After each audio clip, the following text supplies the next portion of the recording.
ઓ ભાઈ guest parking બારે હે, બોર્ડ નથી દેખાતું? 2.5 મહિનાથી ફ્લેટ અહીંયા લીધો હે, હું તને નથી દેખાતો? આ તો ચોપડામાં સાઈન કરતા જાવ. એ સાઈન વાળી આમ આગો જાય તો બકાલાની થેલી મારી તારા માથા ઉપર.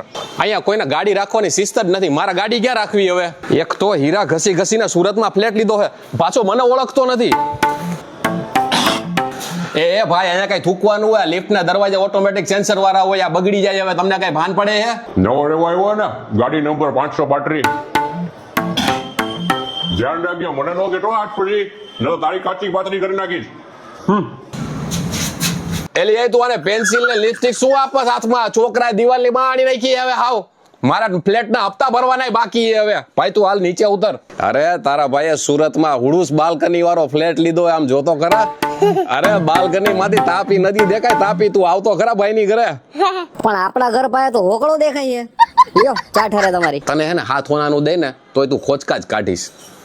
લે છોકરાને પકડ. એટલે ભાઈ દૂધ ને છાશ જ લાવવાના ને કે બીજું કઈ લાવવાનું હોય? પછી ગેલેરી માંથી દારૂ પાડતી નહીં હો.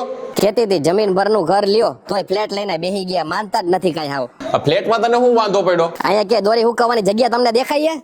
આ તમારા જેવો ઘોડો લેવો પડ્યો અહીંયા. તો વજે તાર માન કરે.